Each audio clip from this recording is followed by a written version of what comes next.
ನಮ್ಮ ಶ್ರೀಗಳು ಒಂದು ಪ್ರಶ್ನೆ ಕೇಳ್ತಾ ಇದ್ರು ನನಗೆ, ಮಾಧ್ಯಮದವ್ರು ಇದ್ದಾರೆ ಕೇಳ್ಕೊಳ್ಳಿ. ಜನವಾರ ಎಲ್ಲ ಒಂದ್ ಕಡೆ ಶಿವಮೊಗ್ಗ ಇರ್ಬೇಕಲ್ಲ, ಶಿವಮೊಗ್ಗದಲ್ಲಿ ಧರ್ಮ ಯಾವುದಾದರೂ ತತ್ವ ಒಂದೇ, ನಾಮ ನೂರಾದರೂ ದೈವ ಒಂದೇ, ಪೂಜೆ ಯಾವುದಾದರೂ ಭಕ್ತಿ ಒಂದೇ, ಕರ್ಮ ಹಲವಾದರೂ ನಿಷ್ಠೆ ಒಂದೇ, ದೇವನೊಬ್ಬ ನಾಮ ಅಲ್ವೋ. ಅವರು ಆಚರಣೆ ಮಾಡೋಂಥದ್ದು ಅವರ ಪದ್ಧತಿ, ಜನವಾರ ಹಾಕೊಳ್ಳಿ, ಲಿಂಗ ಕಟ್ಕೊಳ್ಳಿ, ತಾಲಿ ಕಟ್ಲಿ, ಏನೇ ಆಗ್ಲಿ ಅವ್ರ ಧರ್ಮ. ಯಾರು ಹುಟ್ಟುವಾಗ ಯಾರು ಯಾವ ಜಾತಿಯಲ್ಲಿ ಹುಟ್ಟಬೇಕಂತ ಯಾರು ಅರ್ಜಿ ಹಾಕೊಂಡು ಹುಟ್ಟಿಲ್ಲ. ಆದ್ರೆ ಅವ್ರು ಹಿರಿಯರು ಮಾಡ್ಕೊಂಡು ಬಂದಿದ್ದಾರೆ.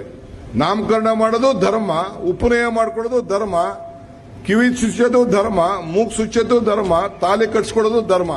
ಕೊನೆಗೆ ನಂಗೆ ಧರ್ಮನೇ ಬೇಡ ಅಂತ ಕೆಲವರು ವಾದ ಮಾಡ್ತಾರೆ. ಅವನ್ ಸತ್ತ ಮೇಲೆ ಅವನ್ನ ಉಡ್ಬೇಕೋ ಇಲ್ಲ ಅಂದ್ರೆ ಸುಡಬೇಕು ಅನ್ನೋ ತೀರ್ಮಾನ ಧರ್ಮ.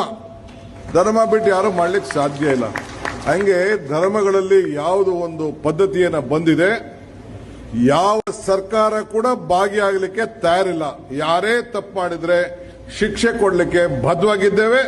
ಆ ಧರ್ಮವನ್ನ ಉಳಿಸಲಿಕ್ಕೆ ನಮ್ಮ ಸರ್ಕಾರ ಬದ್ಧವಾಗಿದೆ. ಇದನ್ನ ನೇರವಾಗಿ ಶ್ರೀಗಳ ಪಾದಗಳ ಸನ್ನಿಧಿಯಲ್ಲಿ ಈ ಮಾತನ್ನ ನಾನು ಹೇಳ್ತಾ ಇದ್ದೀನಿ. ಯಾರು ಆತಂಕ ಪಡೆಯೋದು ಬೇಕಾಗಿಲ್ಲ.